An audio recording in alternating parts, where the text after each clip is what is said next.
In this episode of the Business of E-commerce, I'm here to answer some listener questions. This is the Business of E-commerce, episode 20.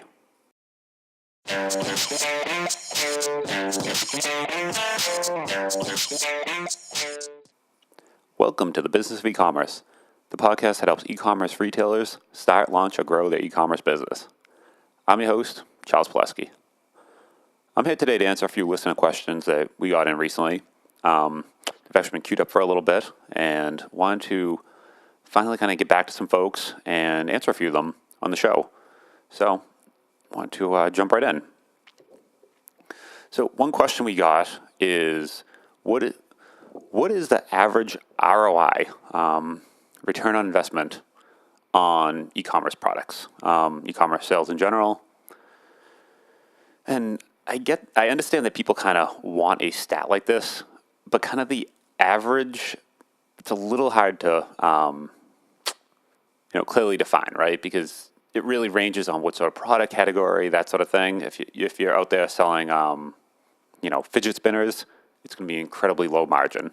If you're out there selling, luxury watches, much higher. So, I've seen anywhere from decent, mid double-digit percentage sort of thing, 40, 50%, but all the way down to low single-digit percentage. What's a good percent? It's really not something I think anyone can kind of answer broadly, right? It's really very dependent on your product category, and I think by ROI they actually mean profit margin in this question. So I don't think it's return on investment. I think it's what kind of margins you're looking for, and that's just hard to answer on a broad, general basis. It's really down to the product category, that sort of thing. But I think really what you're trying to get out of that when someone asks a question like that is, are they getting a good margin, or maybe what kind of margin can they expect, that sort of thing. And really the answer is to try it and see. As long as you're getting some sort of profit, then the next step is, how do we increase that and kind of just move forward, test that, start somewhere, and start kind of just moving up the food chain. And if you are able to get anything very specific to your niche, the only problem is that's something that people keep very close. So you might have, once you niche down, you're going to have a handful of competitors, and once you do that, they're going to keep that very, very close. So it's going to be hard to find exact stats. So unfortunately, I don't have a real here's the answer sort of thing on that one. So next question is, how exactly do you go about finding a wholesaler or distributor? I think by that they mean more, kind of distributor, basically vendors to work with. Searching, how do you contact them, that sort of thing. How do you generally start the process of finding someone to buy products from, essentially, I think is what this question is after. So really kind of there, and we could do a whole episode on this. I probably should. But basically, how to actually start sourcing different suppliers, different vendors, that sort of thing. We usually want to look at products that are currently being sold online and try to go backwards and kind of reverse engineer where those folks are buying their products from, at least to start. So I would start on a particular niche and say, I want to sell, these sort of products. Who else is selling these online, Google search, that sort of thing, and try to figure out, okay, out of those other sellers, here are the different brands. Where could they be getting these from? Are they going direct to manufacturer? Are they going to distributors? Okay, maybe they're going direct to manufacturer. What are those manufacturers? What kind of processes they have in place? And from there, you're going to start contacting them one by one. Go down the list. They might have information on their site. They might have a process. It might just be a general contact us email. The one thing I just recommend, and we should do another episode on this question. We go real into some details here. But one thing is, when you contact them initially, you're probably not going to use the word drop shipping or anything like that. I would just say, I would like to become a retailer of your products. What's that process look like? And kind of start there. So basically, I would start by finding other folks selling the products you want to sell and kind of reverse it that way. And once you kind of go more into the niche, you'll start to get a sense of, where who the main manufacturer is, who works with online retailers, who doesn't, and kind of dissect it that way. And you'll kind of get a feel for it after a while on that one. So what kind of important documents do you need when setting up an initial e-commerce business? LLC, sales certificate, EIN. What kind of legal foundation do you need to get out of the way before starting? So I'll caveat this with saying I am not a lawyer, nor actually a tax person. I know kind of the basics, but I would say a basic corporate structure, you should have something set up, have EIN, whether that's a corporation, LLC, just because once you start purchasing products, they're going to want your distributors or manufacturers are going to want your EIN. You could use your social, but then to go back and switch it later, it's kind of a pain. Different states have different filing fees for LLCs, and you probably actually want to talk with an actual legal or tax professional about LLC versus corporation versus what kind of entities there are. But have something set up initially.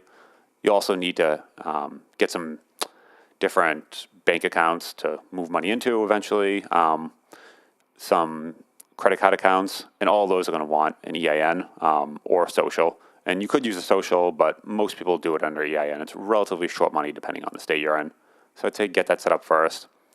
And kind of those sales certificates, that's typically state by state, depending on which, and it's different on every state, but a lot of it depends on what state that you have suppliers in. So if you have suppliers in 5 different states, you probably want to look at those 5 different states and see if you need any sort of individual certificates there. So anywhere they have a physical presence, plus where you have a physical presence, I would at least do a little research there. Some states require it, some states don't.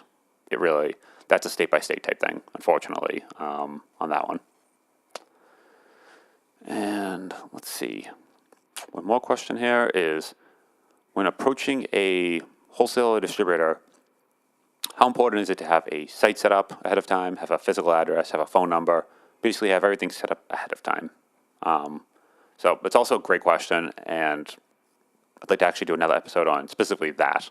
I'm kind of going a little more into that, but basically when you start approaching suppliers initially, there's different kind of classes of suppliers that look at you differently.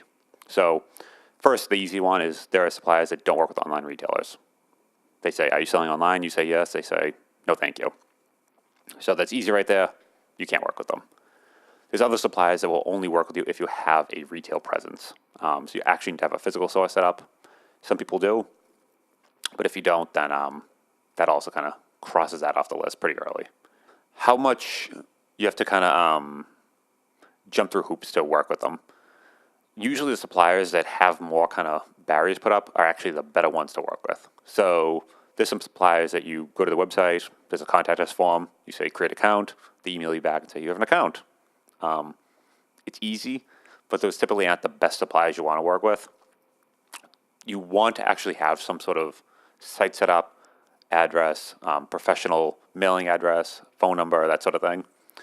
Just because the more, the higher end suppliers, the better ones, tend to only work with folks that already have all this stuff in place. They actually kind of check you out, make sure you're legitimate, you're doing business, just because they get inquiries every single day, and they do provide support for you. They might provide an account rep, some do individual pricing, might do credit terms. So they spend time with each person. And the thing is, you don't want to, be going to those guys looking that you just started in e-commerce yesterday. Even if you started yesterday, you at least want to look that you have a site set up, with products on it, without that, coming soon or under construction with the guy, digging the hole in the side of the road. It says under construction. You don't want that. You want something to at least appear that you have some products when you start approaching the better vendors. So they look and say, okay, at least you're doing business and this isn't your, first time approaching a vendor, and they'd be willing to spend a little time with you, get you in touch with an account rep, maybe possibly a credit application, things like that. So you can start building a relationship with these guys. So I would always recommend getting those started as soon as possible, although there are entry-level vendors that don't require anything. They don't have great prices, their product selection, that sort of thing, but they'll accept anyone. So I would say you might have to get started there, but then very quickly try to get up a very professional looking online presence. And once you do that, you can start kind of building from there. So those are all the questions. I'd definitely love to answer more questions. So if you have anything, feel free to reach out to me at Charles at businessofecommerce.fm or questions at businessofecommerce.fm. And any questions, I can definitely answer them on the show, that sort of thing. And I'd like to actually get deeper into some of these topics in the very near future. So I'd love to hear from you, and talk to you soon. Thank you. Have a good one.